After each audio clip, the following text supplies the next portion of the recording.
നമസ്കാരം, ഞാൻ Lissy Tomy. Psychology at everyday life എന്ന എൻ്റെ യൂട്യൂബ് ചാനലിലേക്ക് ഏവർക്കും സ്വാഗതം. ഒന്നിനും സമയമില്ല, തിരക്കഴിഞ്ഞിട്ട് ഒരു നേരവും ഇല്ല എന്ന് ചിന്തിക്കുന്ന ആളാണോ നിങ്ങൾ?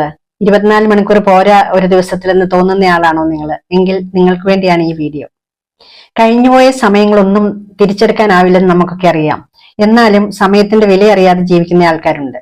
സമയം ആർക്കു വേണ്ടിയും കാത്തു നിൽക്കുന്നില്ല എന്ന് നമുക്ക് ബോധ്യമായി കഴിഞ്ഞാൽ ടൈം മാനേജ്മെന്റിന്റെ ആവശ്യകത നമുക്ക് ബോധ്യമാവും. അതുകൊണ്ട് സമയ ക്രമീകരണത്തിനുള്ള ചില പ്രായോഗിക കാര്യങ്ങളും ടിപ്സുകളുമാണ് ഞാൻ ഈ വീഡിയോയിൽ പറയാൻ ഉദ്ദേശിക്കുന്നത്. എന്റെ ഈ വീഡിയോ സബ്സ്ക്രൈബ് ചെയ്യുക, അവസാനം വരെ കണ്ടതിന് ശേഷം ലൈക്ക് ചെയ്യുക, ഷെയർ ചെയ്യുക.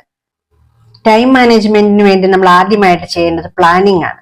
പ്ലാനിങ് വളരെ പവർഫുൾ ആയിട്ടുള്ള ഒരു ടെക്നിക്കാണ്. ചെറുപ്പം മുതലേ ആ സംസ്കാരം നമ്മൾ കുട്ടികളിൽ വളർത്തിയെടുക്കണം. തോന്നുമ്പോൾ തോന്നുന്നത് പോലെ ചെയ്യുക എന്നുള്ളത് ശീലം ഉണ്ടായിട്ടുള്ളത് കൊണ്ടാണ് ഈ പല പ്രശ്നങ്ങൾക്കും കാരണം. ആദ്യമായിട്ട് make a to do list. നമ്മൾ ഓരോ ദിവസം ആരംഭിക്കുമ്പോൾ തന്നെ അന്ന് ചെയ്തു തീർക്കേണ്ടതായിട്ടുള്ള കാര്യങ്ങളുടെ ഒരു ലിസ്റ്റ് തയ്യാറാക്കി വെക്കുക. ക്രമമായിട്ട് അതൊക്കെ ചെയ്യാമെന്ന് നമ്മൾ മനസ്സിൽ വിചാരിച്ചാലും ചില കാര്യങ്ങൾ വിട്ടുപോകാൻ സാധ്യതയുണ്ട്. അതുകൊണ്ട് അതൊരു പേപ്പറിൽ തന്നെ എഴുതി വെക്കുന്നതാണ് നല്ലത്. തന്നെയുമല്ല, നമുക്കത് എപ്പോഴും കാണാവുന്ന രീതിയിൽ ഒട്ടിച്ചു വെക്കാവുന്നതുമാണ്. പിന്നീടുള്ളത് പ്രയോറിറ്റൈസ് ടാസ്ക്. നമ്മളുടെ ചെയ്യാനുള്ള ടാസ്കുകളെ നമ്മൾ തരംതിരിക്കുക. ഇമ്പോർട്ടന്റ് ഏതാണ്, അർജന്റ് ഏതാണ് എന്ന് മനസ്സിലാക്കി കഴിഞ്ഞാൽ അത് തരംതിരിച്ചതിന് ശേഷം ആദ്യമേ ഏറ്റവും ഇമ്പോർട്ടന്റ് ആയിട്ടുള്ള കാര്യങ്ങൾ ചെയ്തു തുടങ്ങി അവസാനിപ്പിക്കുക.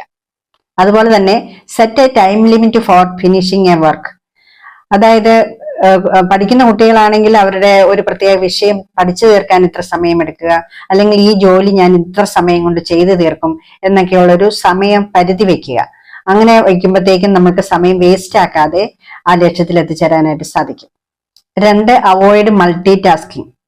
ഒരേ സമയം ഒന്നിൽ കൂടുതൽ ജോലികൾ ചെയ്യുന്നതിൽ ശ്രദ്ധിക്കാതിരിക്കുകയാണ് നല്ലത്. കാരണം കുറച്ച് കഴിയുമ്പോൾ നമ്മുടെ ഫോക്കസിങ്ങും ശ്രദ്ധയൊക്കെ കുറയുന്നത് കൊണ്ട് നമ്മൾക്ക് അതിൽ ചിലപ്പോൾ ചില അബദ്ധങ്ങളൊക്കെ പറ്റാനായിട്ട് സാധിക്കും. ധൃതി കൂടുമ്പോൾ നമുക്ക് അത് പിന്നെ ഇരട്ടിപ്പണിയായെന്നും വരാം. അതുകൊണ്ട് നമുക്ക് എഫിഷ്യൻസിയും ക്വാളിറ്റിയും കൂടുതലായിട്ടുണ്ടാണെങ്കിൽ മൾട്ടി ടാസ്കിങ് ഒഴിവാക്കുകയാണ് നല്ലത്.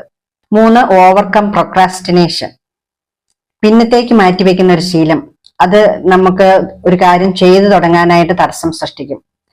നാളെ ആവട്ടെ, കുറച്ചുകൂടെ കഴിയട്ടെ എന്നൊക്കെ കുട്ടികൾ പഠനത്തിൽ മാറ്റിവെക്കുന്നത് കൊണ്ട് മാറ്റിവെക്കുന്ന കാര്യങ്ങൾ നീട്ടിവെച്ച തോട്ടിലെത്തെന്ന് പറയുന്നത് കേൾക്കാറില്ലേ? എന്ന് പറഞ്ഞതുപോലെ ആയിരിക്കും സംഭവം. ഇതിനെ മറികടക്കാനായിട്ട് നമുക്ക് ചില ടെക്നിക്സുകൾ പ്രയോഗിക്കാം. അതായത് നമ്മൾ ഒരു പ്രത്യേക കാര്യങ്ങൾ ഇന്ന സമയത്തിനുള്ളിൽ ചെയ്ത് തീർത്താൽ അതിനൊരു ചെറിയ സമ്മാനമോ ഒരു റിവാർഡോ ഒക്കെ നമ്മൾ തന്നെ ഓഫർ ചെയ്യുക. അത് തന്നെയുമല്ല, നമ്മൾ ഫിനിഷ് ചെയ്തില്ല എങ്കിൽ ഒരു ചെറിയ പണിഷ്മെന്റ് പോലെ നമുക്ക് ചില കാര്യങ്ങളെയൊക്കെ റിജക്റ്റ് ചെയ്യാവുന്നതാണ്.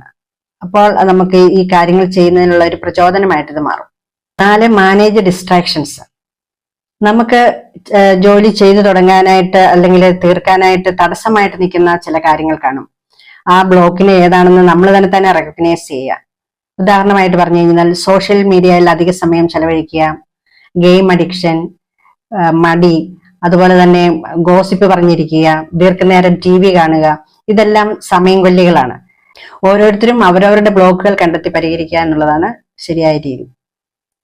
5, സ്റ്റേ ഓർഗനൈസ്ഡ്. നമ്മൾ വർക്ക് ചെയ്യാനായിട്ടിരിക്കുന്ന സ്ഥലം അല്ലെങ്കിൽ പഠിക്കാനിരിക്കുന്ന സ്ഥലം അലങ്കോലപ്പെട്ട് ക്രമരഹിതമായി കിടക്കുന്നത് കണ്ടു കഴിഞ്ഞാൽ തന്നെ നമുക്ക് മൂഡ് ഓഫ് ആവും. അപ്പോൾ നമുക്ക് അവിടുന്ന് ഒരു പോസിറ്റീവ് എനർജി കിട്ടത്തക്ക രീതിയിൽ ആ ഇരിക്കുന്ന സ്ഥലം അറേഞ്ച് ചെയ്യുക എന്നുള്ളതാണ് പ്രധാനപ്പെട്ട കാര്യം. Evaluation at the end of the day. അതായത് നമ്മൾ പ്ലാൻ ചെയ്തിരിക്കുന്ന കാര്യങ്ങൾ കൃത്യമായിട്ട് ചെയ്ത് തീർക്കാൻ സാധിച്ചിട്ടുണ്ടോ, ഏതൊക്കെ കാര്യങ്ങളാണ് ചെയ്ത് തീർക്കാൻ സാധിക്കാതെ വന്നത്, ഏത് ഏരിയയിലാണ് കൂടുതൽ ഫോക്കസിങ് ആവശ്യമായിട്ടുള്ളത് എന്നൊക്കെ നമുക്ക് ഒന്ന് ചെക്ക് ചെയ്ത് കഴിഞ്ഞാൽ